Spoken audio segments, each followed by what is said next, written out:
Hello everyone, welcome to the NoCo, Northern Colorado's podcast bringing together people by highlighting members of the area. Before we hear from today's guest, I wanted to let you know about a local podcast coming out of Littleton, Colorado. It's called The Inside Flap. I have listened to all their current episodes, and I must say, if you are a reader, you have to check this podcast out. They review 3 books and 1 audiobook in each episode, and they also cover book-related news. The 3 hosts work excellently together, and they have a passion for reading that comes out so clearly on their show. I highly recommend it. We will be shouting out the Inside Flap podcast on our Facebook page and our Instagram at the NoCo, all one word, just in case you aren't already following us. So hop over there for all the information. Now, on to today's guest.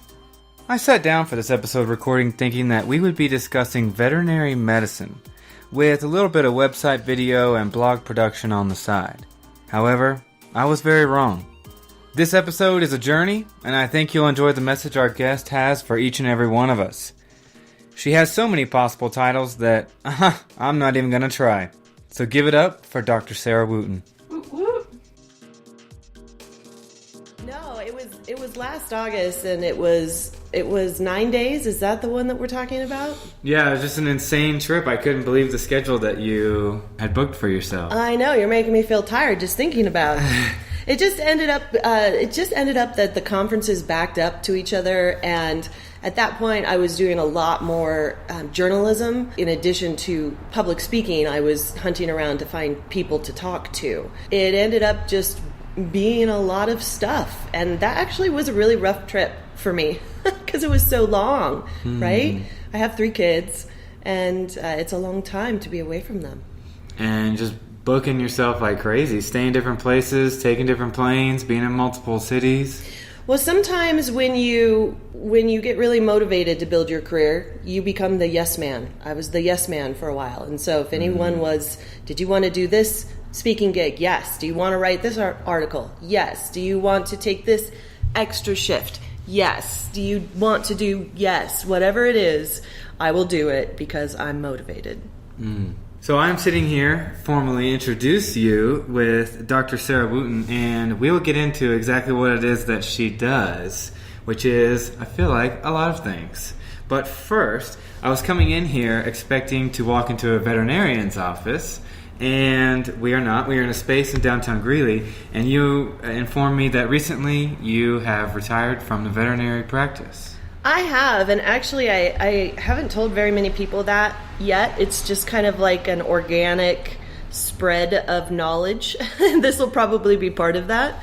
But I have been a small animal practicing veterinarian, just dogs and cats, for 16 years. I graduated from UC Davis in 2002. I have to tell you, it is trench warfare out there in private practice. I did it for a long time. I was a really great doctor, but I feel like now is time to do something else. Something new is coming, and I paid off my student loan. What up? I know, woot woot. Back in July, after 16 years. 16 years. 16 years, and honestly, if I'm being honest, I really paid it off in 18 months. And let me tell you why. Because you're familiar with the graduated repayment program. If you're not, don't do it. It's a lie.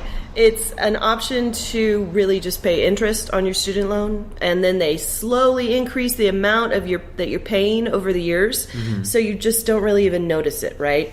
So I started out, maybe it was like $175 a month when I first started, right? Totally easy. Yeah. 16 years later, it's $300 a month. And I'm like, yeah, no problem.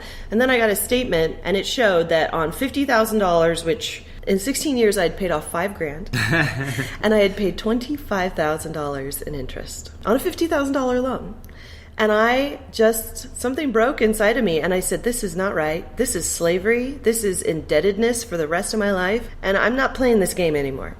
So I went balls to the wall for like 18 months, paid off $50,000 in 18 months. At the same time, mind you, I'm the primary wage earner for the family. I have 4 other mouths plus a dog mouth to feed, keep roofs over our heads and make sure that everything is paid for. Plus, I own a couple of restaurants, and during that time, I actually had to fund the restaurants as well. that's why I was yes man. I said yes to every single thing because I could not carry that burden around anymore. And so I know like 50 grand in 18 months, plus everything else that's going on seems like an impossible amount, but you can totally do it. You did it. I did it. And here you are. It was amazing. Yeah. It was amazing. And then I promised myself as soon as I bought that thing or I paid that student loan off, I would buy myself a hoverboard. And so I did. You mean like the two wheels where you balance and you lean forward? Why was this the congratulatory prize for yourself? Because at that point, it felt like it wasn't too big, right? It's not, you don't go out and buy yourself a tropical vacation or whatever, though maybe I should have. But I had ridden one maybe 6 months prior, and my kids had been riding them, and they're like, Mom, you have to try this. And I was like, whatever. Oh, I'm so scared. And then I was like, this is amazing. This is like straight up magic. I want one of these, right? Because it just made me feel so good. So I bought the hoverboard, because it was fun, and I really needed to have more fun. And definitely all women in their 40s should be riding them because, and it's so funny because most people won't get on them. They're just petrified, right? And I agree. It is a completely different world. It's almost like you step into another dimension and you're on another surface. And then you just imagine that's your surface and you fly around on it. It's crazy. But if you think that you're this, 6 inches above the earth, then it messes you up. But the tech is amazing, and I actually found that it's helpful in developing core strength and really? And your reaction time improves, your balance improves. It integrates the two sides of your brain hemispheres, and you can definitely see I can definitely see that I'm way quicker and stronger on the right than on the left. And so now I start working the left on the hoverboard and it improves like crazy. And so it just really helps you to get into touch with this meat skeleton that you're driving around. Right. I love this perspective because I've always kind of thought that hoverboard, Segway, that kind of stuff was kind of synonymous with being lazy, like not being willing to walk around. But this is becoming fully endorsed from someone who is a triathlete, which I enjoy. I think the hoverboard has been amazing to me, especially learning to go backwards, learning to trust yourself. It's fun. And for me, training has to be fun at this point. If it's not fun, I don't want to do it. In addition to everything you've written and put out, I'm going to have to say you're probably going to have to put out some hoverboard videos. I know. I was actually thinking that I should become a YouTuber for 40-year-old moms who you're on the way. This is awesome. Yeah, put it to music. It's great. Was this only do it if it's really fun for you in the moment?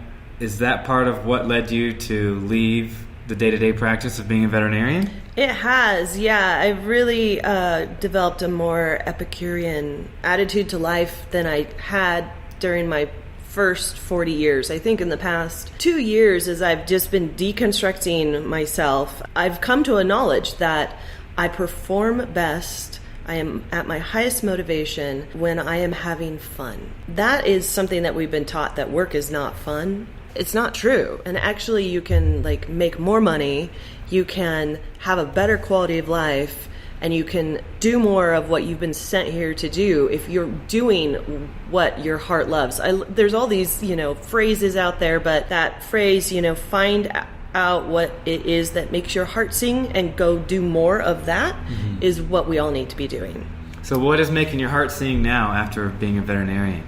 Well, I've wanted to take a sabbatical for as long as I can remember, probably since 2012. And so I've been on sabbatical since June, and mine's a modified sabbatical because I just had so much. I just can't, I can't just stop everything at the same time. I'm really discovering that. Sometimes you get afraid to actually pursue your dreams because they are so different than what you've trained to be or what you've had as your identity for so long. I think part of me has not been willing or courageous enough to pursue those dreams quite yet because the act of unraveling from an identity that you've carried around for 16 years takes time. Yeah. So, what I've been doing is I love knowledge. So I read everything. I listen to books all the time. I have been geeking out on things from Joe Dispenza and Greg Braden and Christiane Northrup. I love the fusion of Eastern thought and Western medicine. I really am interested in like an integrative approach to medicine, right? Because I think Western medicine's great. I broke my elbow back in April cycling, shattered it. Western medicine put it back together in 24 hours with surgery, right? But it has its limitations, right? And we can't just throw a surgery or a pill at the body every single time the body breaks down. We need to understand like what the body is saying, what it's trying to say to us. You know, what we need to listen to our body's wisdom. We also have to understand that there's a whole like energetic level. One of the most frustrating things to me with Western medicine is that it's still based on Newtonian physics, right? Newtonian physics is based on, you know, this dimension. Everything is matter, right? All things are matter. This table that I'm knocking on that your microphone just picked up on is matter. And so we're going to treat it as matter. Western medicine looks at a body and says, matter. I'm going to fix that matter with a surgery, with a pill, with a procedure. Where Eastern medicine, they look at it a bit differently. I feel like Western medicine needs to adopt more of the principles, would principles be the right word, of quantum physics, right? Because now we know things that Einstein taught us, that this table that we're having this discussion around right now isn't matter. It's more space than it is things, right? And when you get down to the subatomic level, there's way more space here than there is things. And so how do we apply the fact that this body that we're driving around is more space than it is matter, right? How do we deal with the fact that we're more bacteria than cells? Did you know that you have more bacteria in your body than you do cells? Because of the microbiome, right? We have all these bacteria inside of us, and they're finding like now that these bacteria can change gene expression. It can affect your mood based on what kind of microbiome you're carrying around. Been there. And right? And at the same time, like you go to the veterinarian, and the veterinarian's like, well, it's an infection, so I need to give it antibiotics. I just think there's more to the story now. And so I've just been reading lots of books, listening to webinars, doing a lot of self-exploration. I got trained in transcendental meditation last year. Man, that is mind-blowing, literally, figuratively, metaphorically, always. And I've really just been more open to finding more parts of the story than I feel like I've been told. The quest for knowledge is something that makes me excited. Yeah. Right? The other thing that makes me excited is collaboration. I've been raised in a world where it's all about competition, and I'm kind of sick of that, right? And I'm really interested in collaboration. I'm interested in the human-animal bond. I'm really interested in like how humans and animals interact and how that affects, the animal's health or the human's health, or are they affecting each other's health? And why does this pet have the same disease that the owner has? Why do they both have heart disease? What the heck is that? No one's figuring it out, So stuff like that. I really like to ask questions. And so now you're giving yourself more time to do so. Yeah. And just find where this leads. Yeah. And at the same time, video blogging and posting videos, writing blogs. Yeah. And so how did that start?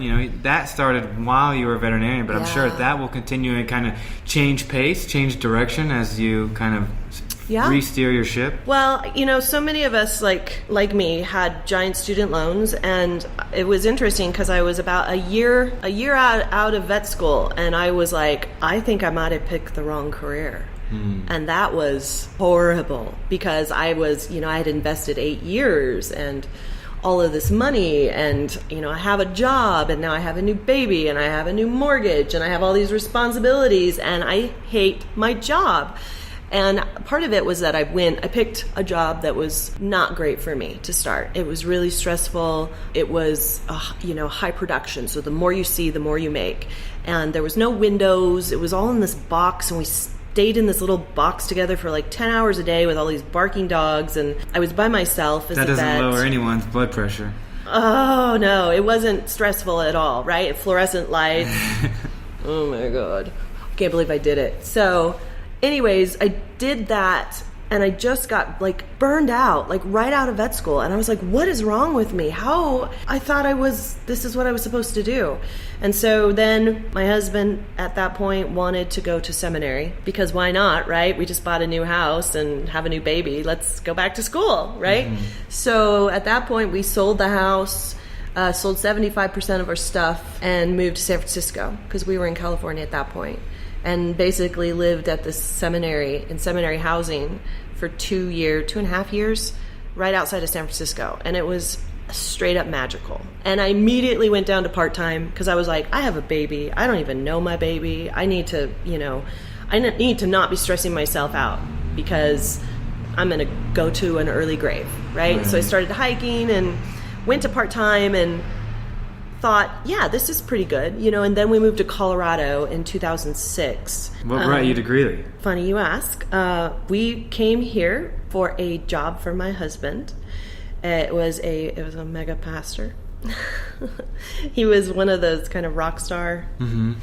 I was going to say, what is a mega pastor? It's just basically a pastor level. It's a VIP pass. Oh, whatever. It's a big. It's a pastor of a very large church. Okay. Right? So there's one here in town. And they recruited us out of seminary. We applied and got the job and left California, came out here, because I was like, are you kidding? Are these real estate prices for real? You said that back then. Oh, man. Now now look how things have changed. And we moved here, and I immediately just stopped practicing and decided to have more children.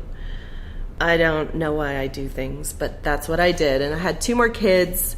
And after the 3rd one arrived, I was like, who am I? And what am I doing? And what do I even like to do? And oh my God. So before I went to vet school, because vet school sucks all your creativity, right? They train you. It's like going into the military. Before I went to vet school, I loved writing. I loved creative writing. And so I decided, just as a mental health break, I'm going to write. I'm going to put the kids away. I'm going to go into this room and close the door, and I'm going to write. And so I sat down. I started writing a story. And, this little story turned into 100,000 words. And I had the best time. And I was like, I love this. Why have I stopped doing this? How can I make money at this? So I went on Upwork.com. Mm-hmm. It was called. I also went on elance.com. It was called Odesk. It used to be called Odesk, which is basically online writing, freelance. And you just, apply for gigs and put your resume out there, and people find you and they'll ask you to write things. And so I started writing just web copy for whatever, downriggers, because I know so much about fishing, right? Wrinkle cream, travel, and was like, this is great, right? I don't have to get bitten. No one is peeing or pooping on me.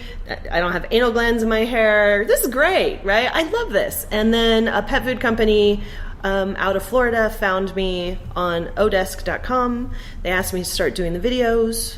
I said, I have no idea what I'm doing, but sure. Yes, I'll do it, right? So that's how that started, and then really enjoyed that. And then I was at a conference in Denver back in 2014, and I walked by a veterinary journalism booth that was at the conference. And I had just met my hero, Dr. Marty Becker, right? I've wanted to be him since I was little. And he's America's veterinarian. He was on Good Morning America. He's influenced a ton of people. He's written books. And I had just met him, and he signed a book, and I got a hug, and I was all on top of the world. And I walked past this booth, and I stopped. And in my mind, there was a voice, not mine, that said, go talk to them. And I was very shy at this point. And I was so encouraged by this talk with my hero that I thought, I'm going to go talk to them, and I'm going to see if they'll hire me, right? So I walked up and I started to tell them who I was, and then I ended it all up with, you should hire me. And one of the guys who was standing behind the booth went, who are you? And I went, Dr. Sarah Wooten. I was really nervous, but he said, you're interesting. Let's have a meeting. So we had a meeting the next day, and they loved me and I loved them. So they brought me out and they started giving me opportunities to write and do videos. And then I said, I think I would like to speak. Can I try speaking? So they gave me a little tiny speaking gig to start, right? And that went well. So then they gave me 3 hours of teaching, and that went great. So then last week I was in San Diego. I taught for 8 hours to veterinarians, and then I taught for I did another series of sessions for pet owners. Then that just led to one opportunity after another, companies started contacting me to speak. Different companies would contact me to write things. I'm passionate about adult learning. It drives me crazy when people just put a PowerPoint up and then everybody in the class falls asleep. So that's my PowerPoint. Right? So I was like, how could we think of different ways to make the learning more engaging? So I make games, right? I made this game called Vets Against Insanity that's like Cards Against Humanity, but for veterinarians. Yeah, we're sitting here with a physical copy of it. Yes, we are, actually. This is a real game. It is a real game. So this is a vet-themed Cards Against Humanity that anyone can buy. Yeah. And get ready to be shocked because veterinarians are dirty people. Well, it's a coping mechanism, right? I mean, it is. You have to laugh. Of the 10-hour shift you just described earlier. Oh yeah, you have to laugh. And what I noticed is I made this game and then I sat down with complete strangers, right, and watched them play it and played it with them, and they were laughing until they cried. And some of these people, they look like they hadn't laughed in a year. And I've had people email me and they're like, thank you so much for this game. I played it with my staff. We all laughed. We bonded. That is what makes my heart sing. Yeah. Making people happy and bringing them together. And learning yourself. Which I wanted to highlight on your website at the bottom. Big open space. It says, let's collaborate. It's not about us. It's not contact us. It's not shoot us an email. It is let's collaborate. And that stood out to me. I have not seen that very much, and I enjoyed that. That is so cool. I'm so glad that you said that and that it had that impact upon you, because in our industry, like many other industries, man, sometimes it feels like a dog eat dog. Which is funny. We're just gonna let that one go by. I know, right? Like I see people competing and I'm like, this is not how we're gonna solve our mental health crisis, people. This is not how we're gonna solve our student debt load crisis, people. How old are we? Can we just get along? I feel like I have to bring out my mommy voice and be like, are you 13 or are you 43, right? When are you going to stop competing with that competitor over there? And when are you going to work together to make something more amazing? Collaboration is, I think, the wave of the future. Competition is coming to an end. We don't have the luxury of competing against each other, and we have more resources available to us now than ever. There is more available for all of us than there ever used to be. And there's so much promise and hope for the future. I just wish people could see that more, you know? Yeah. Well, there's so much population now that if you work together, you can increase the amount of people that you are getting in front of and helping serve, instead of thinking that we only have this small pond and we need to fight over the fish in that pond. Exactly. Even creating the game, I didn't do it by myself. You know, I have a co-creator. She did it with me. Everything, humans work best in teams. Yeah. Like when we turn on the hive mind and we all work together and, you know, protect our hive and build our hive together as humans, that's when we're the most successful. Not when we're competing and, you know, trying to protect everything with our NDAs or our trademarks or our, you know, this is mine and you can't have any of it. I feel like the more you share and the more you give, the more you get. And that's been a big lesson for me in the past couple years too, because I was raised with a scarcity mindset, right? There's never enough. You're poor. I mean, I was poor. What I found now is if I give to others, I can't keep up with the generosity of the universe as it gives back. I can't. You can't outgive the universe. And so the more you give, truly, the more you get. Well, it becomes contagious. It shows on your face, it shows in your body language. If we pour ourselves into other people, and you know, it's like that exchange of up to 6 or whatever it's called, where it's, if you do something positive for another person, they are like 3 times more likely in the next hour to do something positive for the next person. I teach intro psych at UNC in Front Range, and one of the things that we spend a huge class on is that behavior and mindset is contagious, both for negative and for positive. And so if you can enact change, just one little step here, and just not care about who I'm helping and let's collaborate, then yeah, it's going to come back to you in an organic way. You can't be sitting there waiting for it like, oh, it's been an hour, I haven't got a bonus yet, but it will happen. It may take weeks. It may take months. It just depends. What I've noticed is the more you give consistently and you're open, you also have to be open to receiving. That's the other thing I've noticed. People will give and give and give, but they won't receive. And it comes up in subtle ways, like not being able to take a compliment, right? Instead of, like, if I say, that's a nice shirt to you, you don't have the ability to receive. You just say, oh, this old thing, I got it at the Ark for $2. Instead of just saying, thank you. Thank you, right. It's huge because it reveals an underlying mindset. And another thing that really stood out to me is I do a lot of speaking in women's leadership and empowerment within the industry. And I would not be where I am today if somebody didn't give me a hand up, right? And so I have one friend, her name's Karen Bradley, and she's on the AVMA board of directors. Shout out. She's kind of a big deal, right? I love you, Karen. She raised me up, and she encouraged me when nobody else did. And her phrase when I told her thank you was, pull the next woman up, right? And that has stuck with me. And so, like, just this past week, I invite other speakers to come speak with me, people who don't have experience, people who are lacking confidence or opportunities. I have this one friend, she's amazing. She came to some of my talks a couple years ago and was at a crossroads in her career as well, veterinary dentist. And turns out she's also a national champion bodybuilder, right? And I was like, you have something amazing here, right? Why aren't you using this? And so I brought her in to teach posture, kind of some meat skeleton things to veterinarians that are just very subtle subconscious cues that your body is giving off that is lower confidence versus high confidence, right? And she had been in a place where she was doubting herself and didn't know what she was going to do. I bring her in, I think, pull the next woman up, right? I bring her in, suddenly she's got all these opportunities, right? And she's like, thank you so much. And I said, I have one thing to say. I have one request. Pull the next woman up.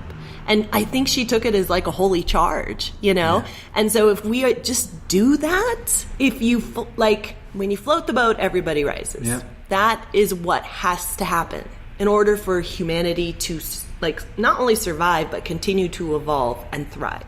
Has to happen. Most recently heard it from Neil deGrasse Tyson, who said, imagine if all the resources, time, effort, and money that we've put into war was spent on technology and getting to the next planet. Imagine if at some point all countries said, we all trust each other, let's work together, and let's get out there and do what we were meant to do, and that's explore.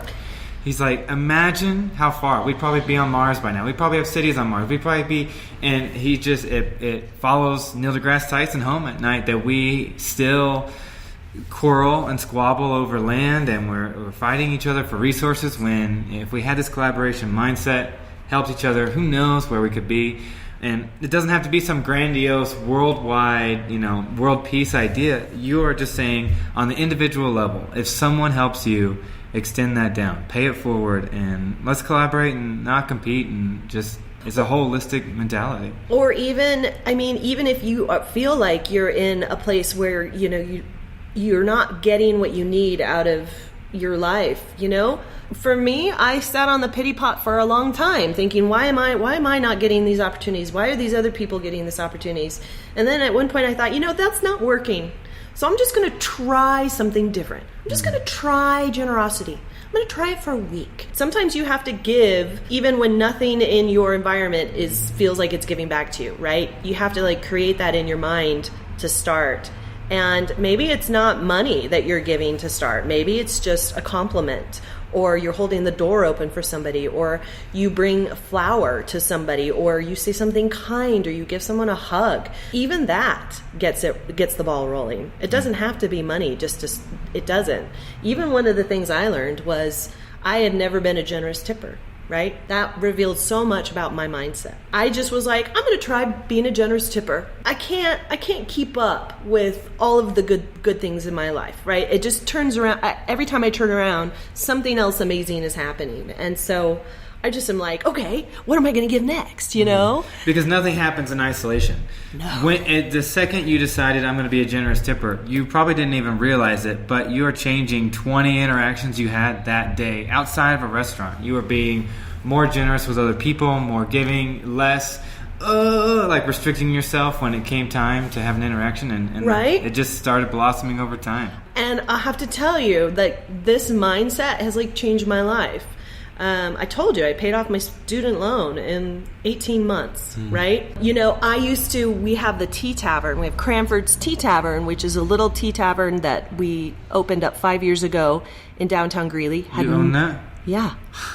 I had no idea what I was doing. We had no idea what we were doing, right? It's now debt-free, right? And we just acquired the Greeley Chop House last year. Wow. To the tune, when we got it, it was a $1.2 million business, right? Yeah.